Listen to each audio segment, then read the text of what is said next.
Over time, excessive people-pleasing can lead to exhaustion, burnout, and, more importantly, a loss of personal identity. But where does it come from, and what can we do about it? In this episode, we will explore how to break free of the need to people-please and start prioritizing and being yourself.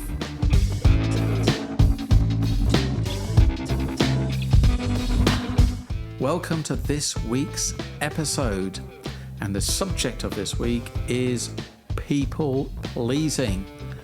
And I'm pleased to say I have with me a reformed people pleaser, she describes herself as. Probably still work in progress, recovering. Previous gold medalist. Yes.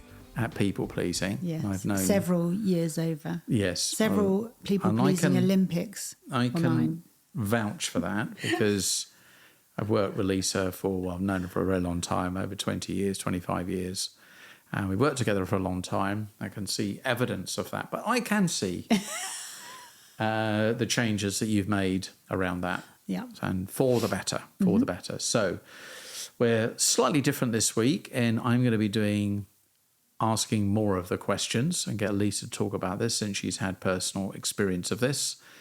And if anybody, by the way, wants to be great at people pleasing, then you've come to the right place. I'm your girl. A great team. Yeah, she's your girl. Gold medalist coach on people pleasing. So we're going to talk about what it is, where it shows up, and where does it come from? Where are the seeds of people pleasing sown? I've got my own personal experience. You've got more experience than me. And I've certainly seen it in coaching sessions I've done with other people. Yeah. And I think it can be heavily disguised and appear to be something else that it actually is not. But we're going to get to that and talk about that. Mm-hmm. But if you're a person that finds yourself putting other people first, prioritizing other people's needs over your own, but not particularly feeling good about it at the time, but not feeling so good about it later, then this episode you're really going to enjoy. Yeah. So as an experienced people pleaser, as Martin's just said, the tendency is to think that the motivation is about being kind and being good to people. But actually, from the extensive amount of research and reading I've done around this, it's actually a demonstration of acute anxiety and really does stop you being your authentic self. So it's really important and very freeing to get control of it and break free from it. A kind of self-betrayal in a way. Yes, absolutely. Yeah. Yeah, you're not serving yourself and you're putting other people ahead of you. How has this shown up for you, and how has it in, I'm going to talk in the past tense here. How has it in the past become a problem or an issue for you? As you've already said, I'm quite, have been in the past, very proficient at people pleasing, and how it shows up and how I felt it myself and how I observe it in other people is that you want to just overcompensate and over deliver, do things perfectly. If you don't deliver something that you feel is perfect, it doesn't feel good and you beat yourself up about it. I will always, in the past, avoid conflict. It's not something that you're ever comfortable with, because that means that someone else is displeased with you just by the very nature of the interaction. How would somebody listening to this recognise, is there anything else that people would recognise that pattern in themselves? I think it wouldn't just come from a desire to want to do a good job necessarily. You've got to look at the deeper motivation and actually, you think it's from having, maybe you're a perfectionist, or you might call it something else. But if you really look at the motivation of why that pattern exists, it's actually deeper than that. Your motivation might come, from trying to please somebody or prove your worth or pacify a situation. You're always putting the needs of someone else first and serving yourself last all of the time. And even when you do pay attention to yourself, you do a pretty crap job of it as well. So what's the immediate gain you get from people pleasing? I think that the gain, I mean, people pleasers want to be liked by everybody. So the gain is that, you know, you And that feeling of being liked. Yeah, it gives you the feeling of belonging and acceptance and approval. Yeah, for who you are. But the thing is, it's not really who you are. It's like a mask of who you are, because you're putting your authentic self, you're almost like putting a little bit of a lid on your authentic self in order to be how you think others want you to be. You know, which when you actually talk about it like that, you know, sounds a bit crazy, but it's important to examine where it comes from in order to understand why so many people do it. How do you then how do you put your own needs potentially ahead of others without feeling like you are going to be letting those people down or not satisfying them or not getting that approval? So how do you put the needs of others? How do you put your needs first without you feeling like you are not going to? In other words, is it an either or is it actually the reality is they don't even want you to please them? It's you think you are pleased. So if by virtue of you saying you're people pleasing, you are supposedly making somebody feel pleased. Yeah. But the question is, are they feeling pleased, or do they even notice you're doing it? No. Do they know? Do they go, oh wow, Lisa, you've done an amazing job there. Thank you so much. And well, sometimes, but you know, not all the time. But I think that the people pleaser it's almost like, you know, same approach. No matter, you know, it's for everybody. They want everybody to like them, so they don't think about, you know, does this person want me to please them? That's just the default switch. The default switch is to, you know, do what you can to get everybody on your side. And, you know, it's actually quite an ego-driven. You think it's it is self-sacrificing, but that self-sacrificing is motivated by ego in some way, because you have a need external to yourself. So you are almost manipulating, you know, I don't know whether that's the right word, but you're almost manipulating the impression of others. Yeah, I think remembering that any kind of negative behaviour always has a positive intention. Yes. So you're not necessarily purely doing it consciously to flatter your own ego, but really you're quite right to say that, in my experience, when I've been coaching clients on this, really what it comes down to is when you ask them the question and you go deeper beyond that immediate thing, who are you really pleasing? You're pleasing yourself. Yeah. Yeah. And actually, that's interesting, though, because one of the fantastic books I've read on this subject is by Emma Reed Terrell, who's an amazing psychotherapist, and she's written a book called Please Yourself. There you go. Which is, you know, interesting, because what she's actually saying is stop people pleasing and please yourself. But you're right. The motivation is the dopamine hit of someone giving you some recognition, or, you know, Lisa's so fun to be around, or, you know, she does a great job, or this, you know, the motivation is your ego, satisfaction of your ego. Although I would never have, you know, labelled it in that way until I started looking a little bit deeper underneath some of the roots and the motivations for people pleasing. I mean, in a way, it's a bit of self-flattery, and I'm putting it fairly crudely. Yeah. And again, it's not the reason that somebody is doing it, but that's why I said to you earlier about what's the real gain. The conscious gain is what you see on the outside, somebody doing to you, but the unconscious gain is that part of you feels good. Yes. And you need that in order to have that feeling of acceptance. So is it really acceptance that really you're looking for? Yes. Where has that need to get that self-acceptance or get acceptance, where has that come from? Well, I mean, you know, from all of the research that I've done, the need actually starts when you're very young. You know, as children, we are we have a desire to be safe and belong and cared for, loved and security. And if there at any time is any threat to that, then a child will do what they can to please, particularly their caregiver. So, if you get rewarded for a particular behaviour, you're going to do more of that as a child, because that gets you the recognition from the people you hold in high regard or that care for you. So the need for acceptance and belonging, I think, starts from when you're very young.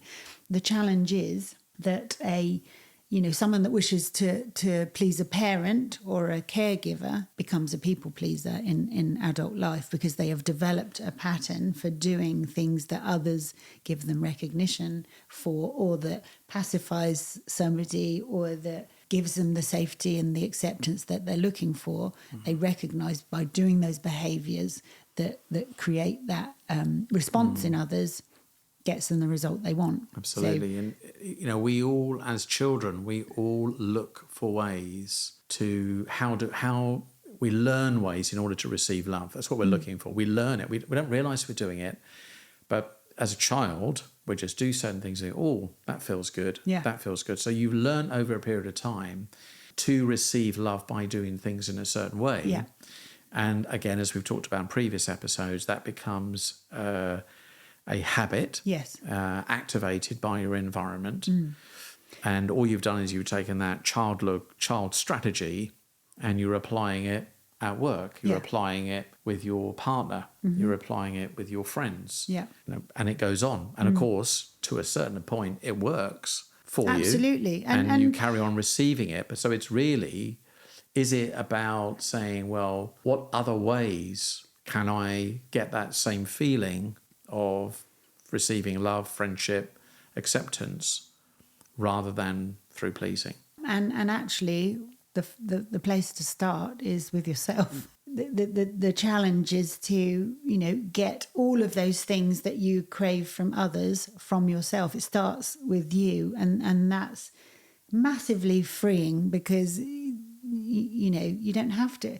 It's a crazy strategy to rely on external stimulus to make you feel good, because they might not always be there. You have to work on your own self-esteem and your own sense of being and self-love and all the other things in order to be able to calm these people-pleasing tendencies.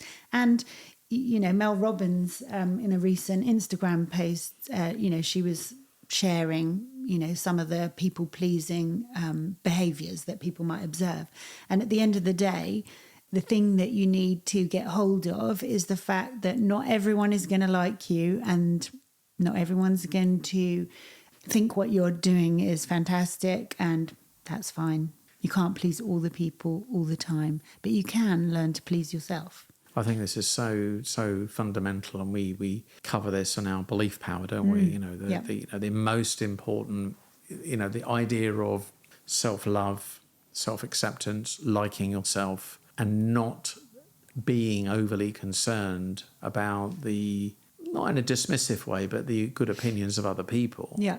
Because if you prioritise their opinions, you're constantly trying to work to satisfy what other people think. And you're just compromising. Hugely stressful as compromising your behaviours, you're compromising your values, your beliefs, it's like being a bit of like Play-Doh or something and moulding yourself into whatever shape. And there's so many different requirements of other people out there that it's exhausting. Trying to work out what they want and need. And to have to be like this to one person. And do you know what I mean? So let's go a little bit further there. What are the real...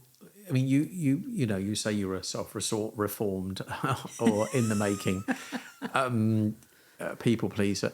What was the trigger? What are some of the things or the feelings you were having that you think other people might be having that cause you to want to change? So in other words, you get the hit from the pleasing, but how does it really leave you feeling long after the event? Oh, just Well, I mean, I have to say, you know, it's not all bad. It has served me quite well. I think I've done quite well in, you know, I've always been a high performer in all of my jobs, and I pride myself on that. And I don't think without the people pleasing, I just think I would still want that. So it's not about compromising my standards.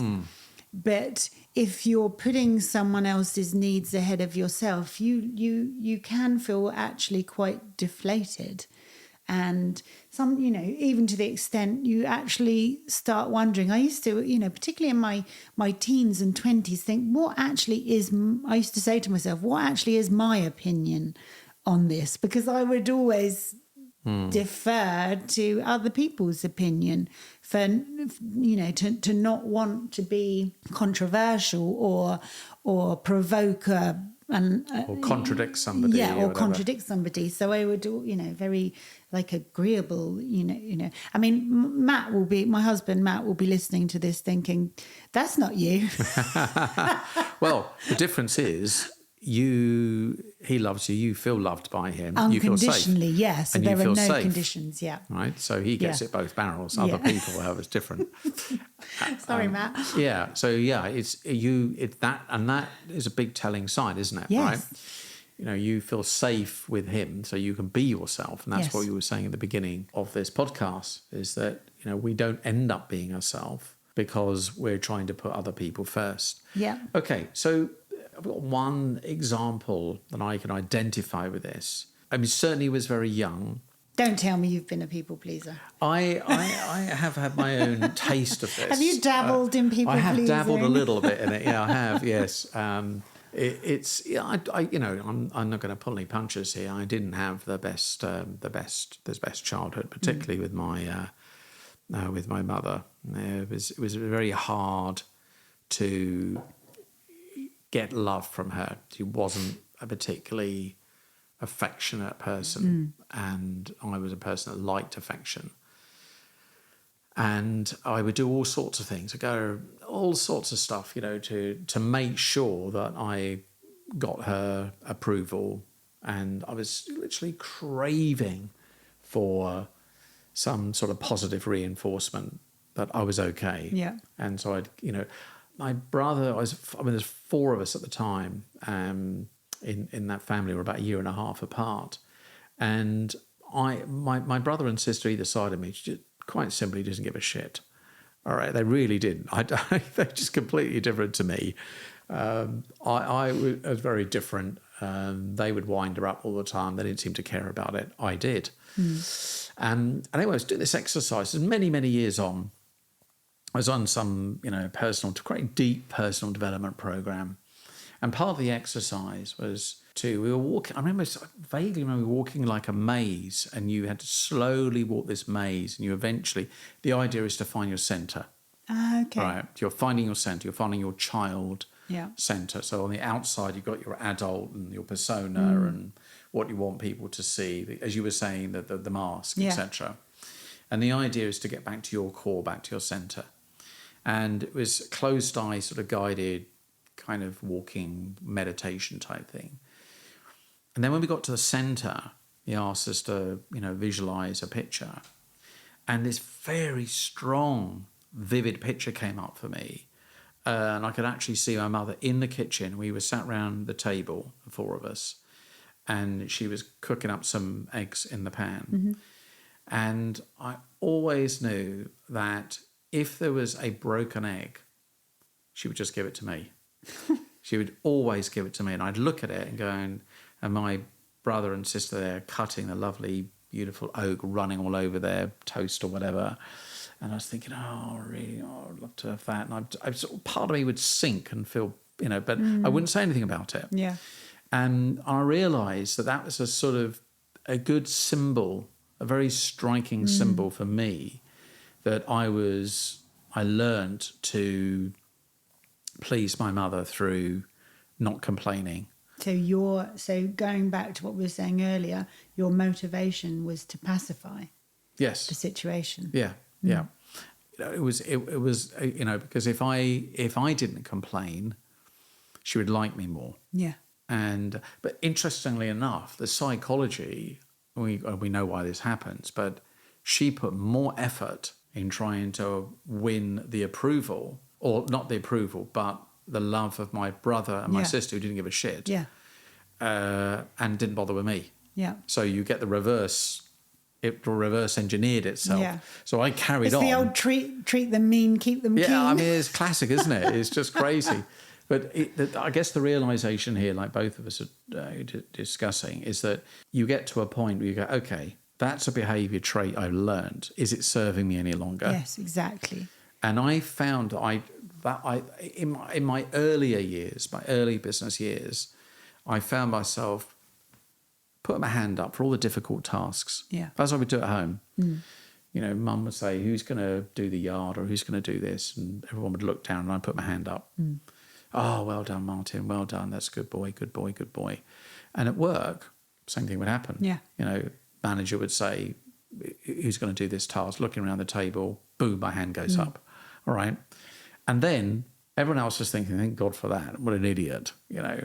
And I'm thinking, oh, you know, don't worry, I'll do it. And then I'd feel pissed off about it because I'd find the task really hard. I didn't really want to do it. I feel angry. I feel resentful, not just towards my manager, but towards all the other team colleagues. So, yeah, I'd had enough of that. Put that to bed. But it happens as well, you know, not just in work situations, in social situations as well. I mean, you know, how many times have you agreed, or I mean, how many times have I, you know, agreed to do something that I don't really want to do?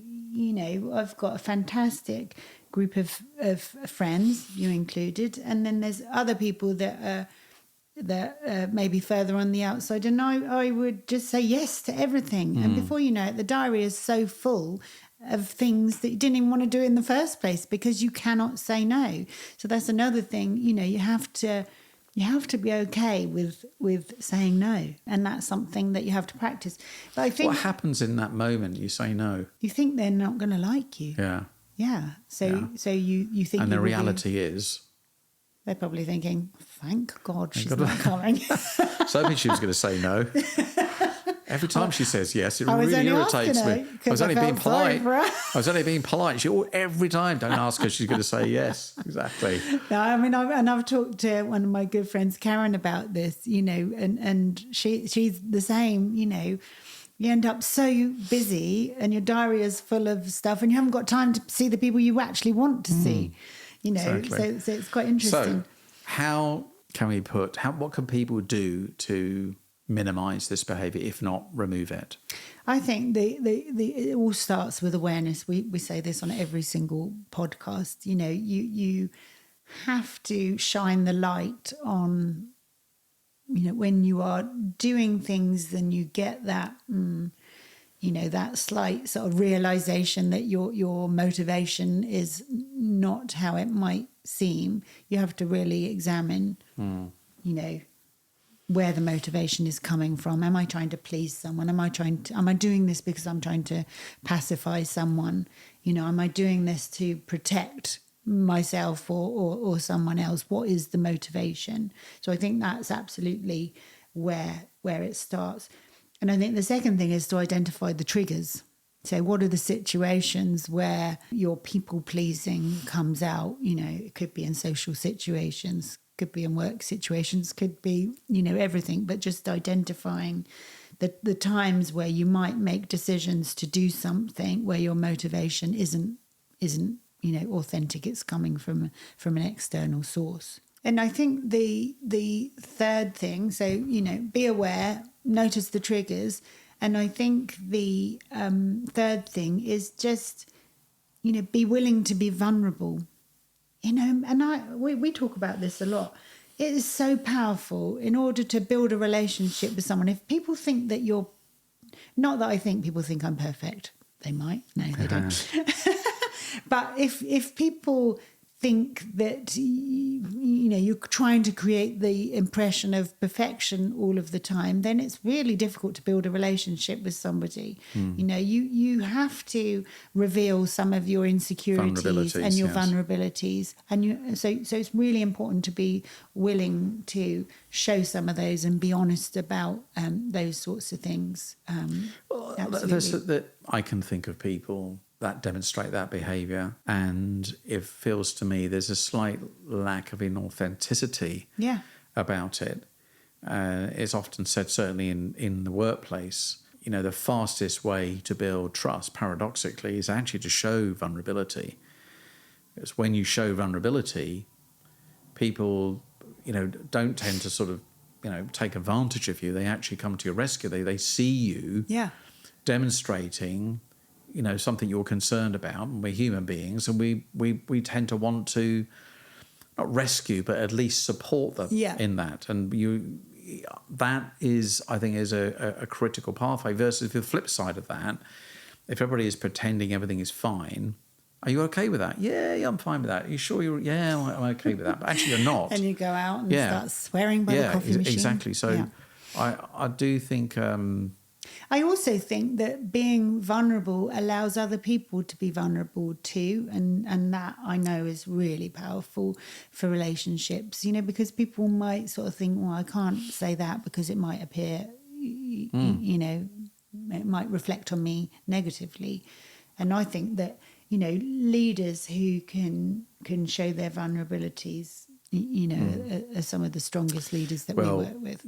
Read anything about Brené Brown, and she's the absolute masterclass on this. And, she speaks a lot about your willingness to go first, willingness to be vulnerable with others. And you're speaking to your truth, and people will find that very endearing and makes them feel safe. And they, therefore, can reciprocate at that same level. Yeah. They feel comfortable, as you say, with talking about where their concerns are, that you're the person they go to when they have an issue or a problem or want some help or guidance. And, it's very, very powerful. I would say in the world of selling, it's very much the same. I mean, the idea of part of my other business is something called the Win Academy, where we help organisations win multi-million-pound deals. And when you're operating at a very, very senior level with a lot of millions of pounds at stake, there is a tendency to want to overplease perhaps senior leaders. You're telling them everything they need to hear. Yeah. Or you're moving away from maybe giving them some truths about their organisation. Or selling them something that is not actually, just selling them something because you want to please them rather than challenge them and that's exactly what they want. Alternatives. What they want is a peer-to-peer relationship where they want someone to challenge them. They don't want somebody to please them. They want somebody to say, look, you're an expert in this field. You've got insights in the market that we don't have access to. Please be honest with us. Let us know how we're doing. It's the opposite of what you think. So, okay, so that's certainly one strategy. Is there anything else that people can do? I think... an important thing is to be clear on your boundaries. So that might be, be clear on your non-negotiables, for example. So, in the past, I have worked such long hours just because because of this issue and people pleasing, and I have even put my family, second to a work deadline, put work ahead of my family, for fear of being rejected if I didn't get the piece of work done. I mean, obviously not with you, Martin. Clearly not. In a previous life. But so being clear on those boundaries in terms of time, but also behavioural boundaries as well, and what behaviours in others that are acceptable or not acceptable, and be willing to actually say when you disagree with somebody or think that something someone is doing is and not in line with your values.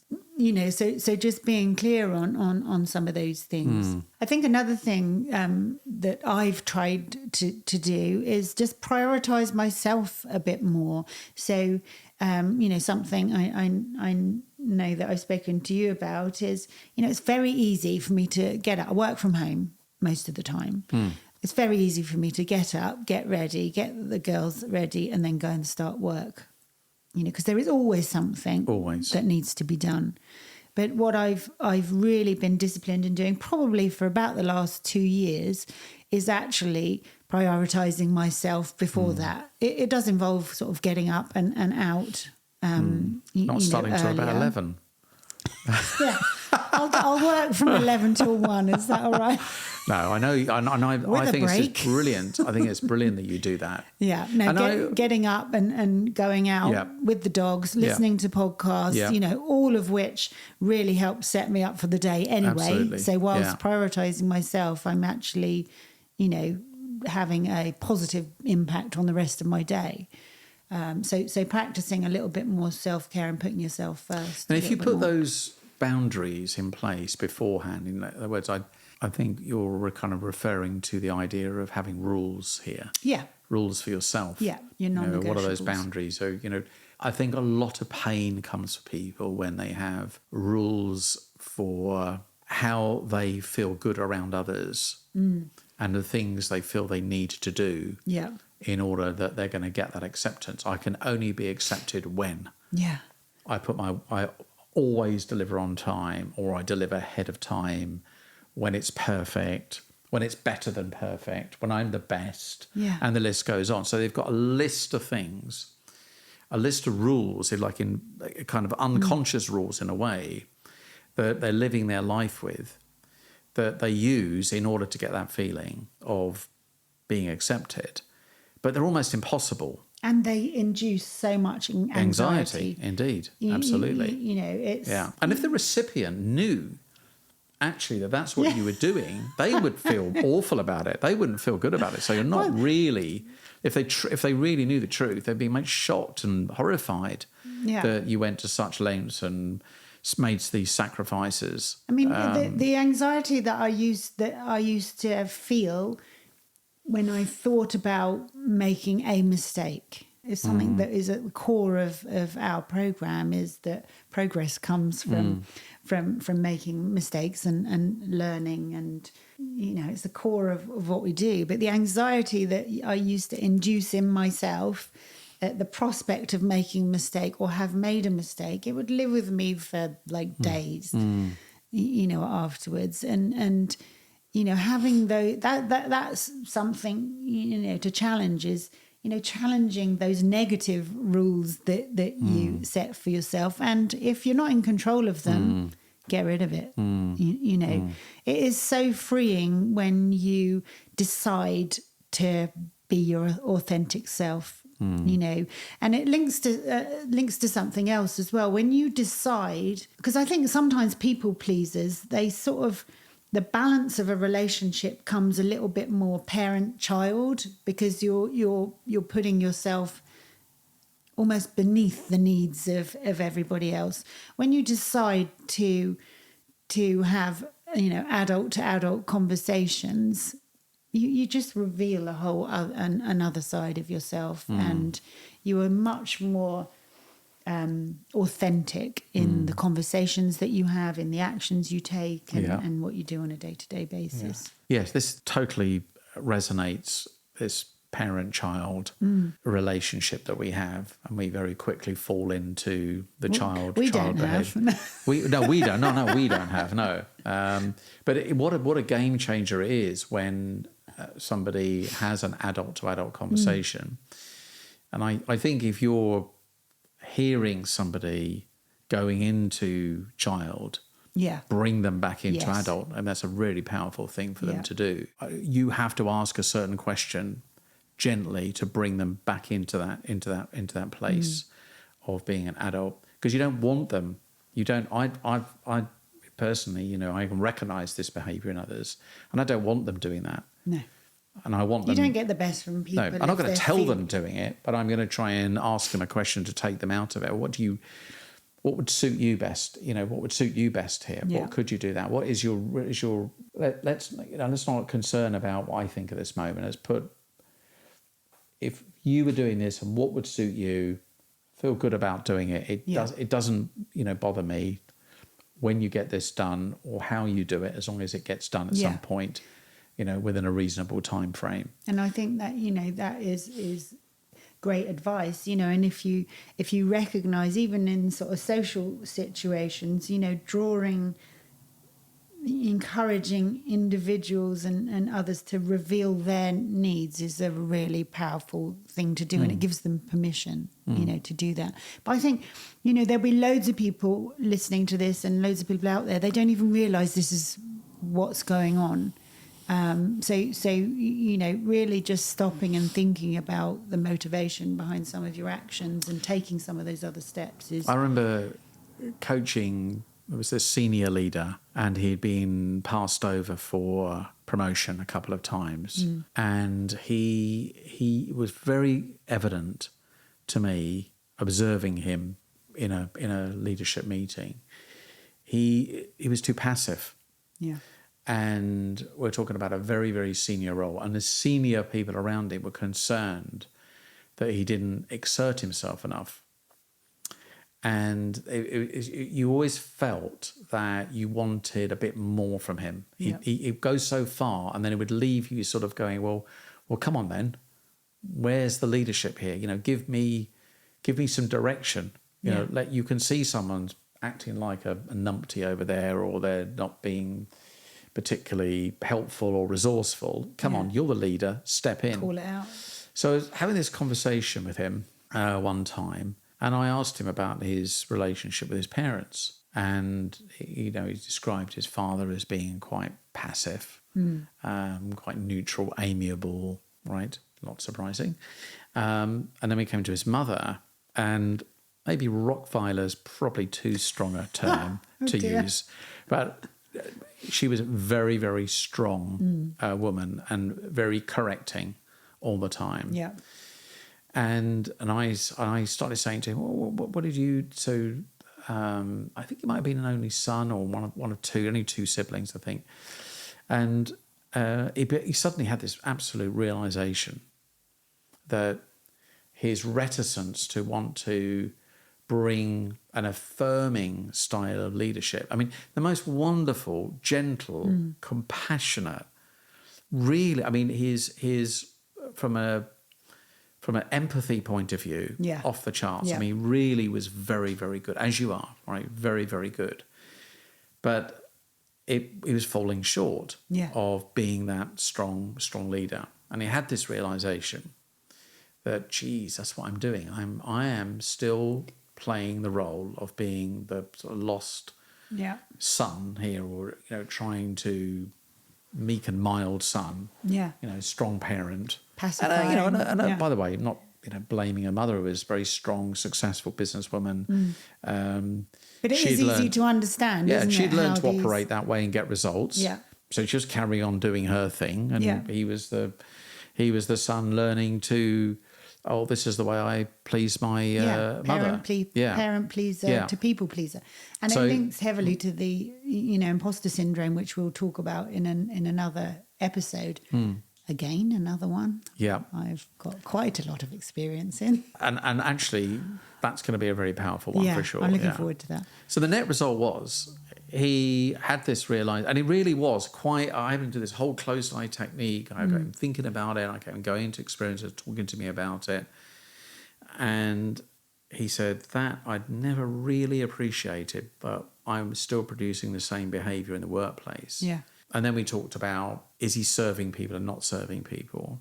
What are the consequences of holding on to that behaviour and that belief? Yeah. And gradually he got more comfortable with exerting his, his opinions and being more affirming and being stronger and providing leadership. And I said, you have got, crack this, and you have got the most beautiful combination of humility and strength. Yeah. And if you bring those two together, it's a very powerful combination.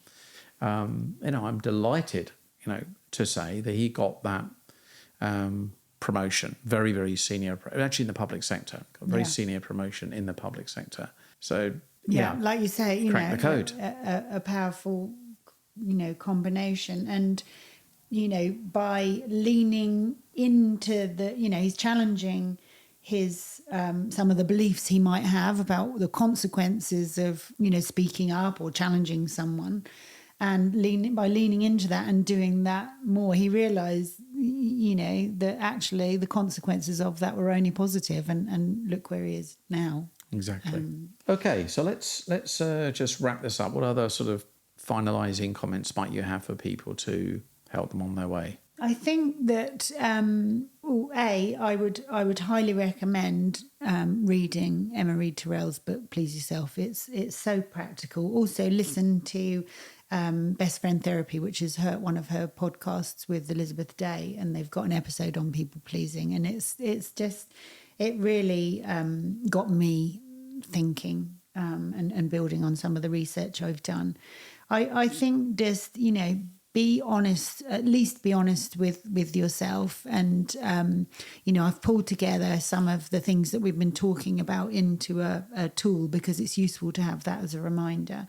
I'm not saying it's easy to break free of this, but, by challenging, being honest with yourself and really challenging some of the roots of the behaviours and some of the motivations for what you do on a day-to-day basis, it's so freeing to just feel comfortable being yourself. So I would encourage, people pleasing is not the one.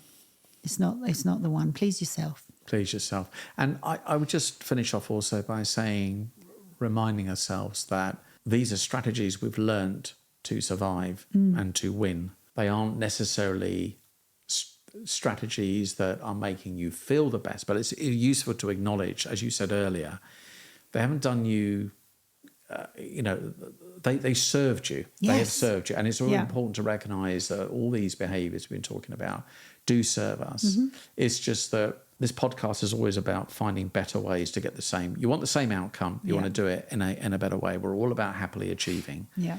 Can you get the same result feeling better about yourself, feeling with a better self-esteem, better self-image, feeling more confident in yourself? And that's what we're really advocating here. And more doors open. You're more willing to try new things. You're more open to doing things very that you freeing. Might not be, perfect at. Yeah. And it is very freeing. And liberating. Fantastic. Thank you, Lisa. Pleasure. I enjoyed that. I don't mind being a bit vulnerable every now and again. There you go. Absolutely. Well, we as always, we delighted that you tuned in to listen to this podcast. As we always say, if there's something in here, even if a couple of little nuggets, and you know somebody that might benefit from this, the benefit always is in sharing. Share with other people. And leave us any comments if you feel that there's something you really enjoyed or that's really struck with you. Yeah. That's always useful for us to get that feedback. And of course, as always, if things we can do to improve or anything else you'd like to know more about this subject, then please do let us know. Absolutely. We're delighted. And next time, we're going to be talking about productivity hacks.